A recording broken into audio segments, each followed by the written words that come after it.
एक सुनसान रेगिस्तान, हल्की हवा, एक पुराना गड्ढा, टूटे हुए बर्तन, धूल से ढकी एक ईंट। एक मजदूर तपती धूप में फाफड़ा चला रहा है, पसीना उसकी आंखों में जा रहा है, लेकिन अचानक उसकी नजर एक चीज पर अटकती है, एक ईंट। पर ये ईंट कुछ अजीब है, ये साधारण नहीं है, ये वैसी नहीं जैसे हमने आज तक देखी है। ये जमीन से नहीं निकली है, इतिहास के सीने से निकली है। एक टूटी हुई ईंट जो इंसान की सबसे रहस्यमय सभ्यता की गवाही देती है, हड़प्पा। अब सोचो, अगर एक ही ईंट ना बोल सकती है तो बाकी दुनिया क्या चिल्ला रही होगी। ये कहानी सिर्फ किताब की लाइन नहीं, ये खोई हुई दुनिया की चीख है। साल 1920 अंग्रेज रेलवे लाइन बिछा रहे थे और उन्हें मिली कुछ ईंटें। उन्हें लगा, अरे बढ़िया ईंटें हैं, रेलवे ट्रैक में लगा दो। पर किसे पता था, जिसे वो निर्माण सामग्री समझ रहे थे, वो दरअसल भारत की सबसे पुरानी और सबसे विकसित सभ्यता की हड्डियां थी। भाई साहब सोचो जरा, इतिहास की सबसे बड़ी खोज इत्तेफाक से हुई और अंग्रेजों ने बैलेस्ट बना दिया। पर जब असली विद्वानों ने ध्यान दिया तो वो दंग रह गए। क्यों? क्योंकि उन्हें जो मिला वो इतिहास नहीं, टाइम ट्रेवल का दरवाजा था। हड़प्पा, मोहनजोदड़ो, धोलावीरा, राखीगढ़ी, नाम तो आपने सुने होंगे, पर इन नामों के पीछे की जमीन आज भी रहस्य से भरी है। कब्र से निकली सभ्यता।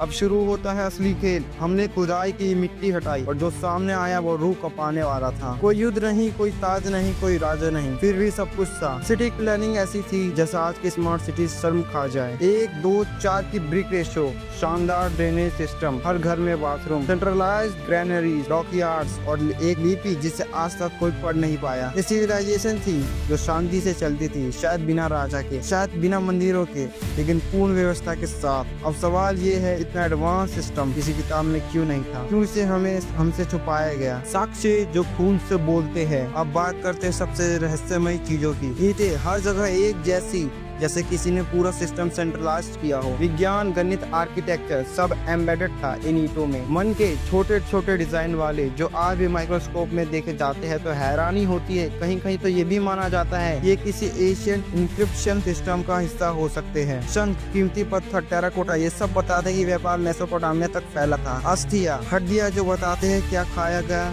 कैसे मरे लोग। कुछ जगहों पर ऐसे शव मिले हैं जो झुके हुए थे, जैसे वो किसी खौफनाक घटना के शिकार हुए हो। अगर कोई 4000 साल बाद आपकी हड्डियां पाए तो क्या वो जान पाएंगे आप क्या सोचा था, किससे प्यार किया था, किससे डरते थे? यही तो कहानी है इस चैप्टर की, जैसे इतिहास हमें खुद ढूंढ रहा हो। तूफान से पहले की शांति। अब जो बात सबसे डरावनी है, ये सभ्यता अचानक गायब क्यों हो गई? क्या कोई महामारी फैली, या नदियों ने अपना रास्ता बदल लिया, या उन्होंने खुद को मिटा लिया? आज भी इतिहासकार इसका जवाब ढूंढ रहे हैं। कुछ जगहों पे हड़प्पा के आखिरी दिनों के अवशेष मिले हैं, जैसे सब कुछ अचानक रुका हो। बर्तन आधे टूटे, दरवाजे खुले, चूल्हे जलते हुए बंद हो गए, जैसे कोई घटना हुई हो। यह हड़प्पा के अंत, एक नई शुरुआत का संकेत था। दोस्तों, ये कहानी सिर्फ इंट्रोडक्शन नहीं थी, ये एक दरवाजा था, एक पोर्टल जो आपको 4000 साल पीछे ले गया। ये वीडियो था चैप्टर 1 का सिर्फ पहला हिस्सा, ईंटें, मन के तथा अस्थियां। लेकिन इसके अंदर 11 पॉइंट्स हैं। हर एक पॉइंट इतना गहरा है कि उस पर एक पूरी वीडियो बनाई जा सकती है, और हम बनाएंगे भी। इस वीडियो में हम एक एक पॉइंट को स्टोरी टेलिंग, विजुअलाइजेशन, इमेजिनेशन और तारीखों की बजाय तर्क से समझेंगे। अगले वीडियो में हम जानेंगे हड़प्पा नगर योजना की जीवन शैली की वो बातें जो हम आज तक इम्प्लीमेंट नहीं कर पाए। इस चैनल को अभी सब्सक्राइब कर लो, क्योंकि हम इतिहास नहीं पढ़ते, हम इतिहास से जीना सीखते हैं। मिलते हैं अगली वीडियो में,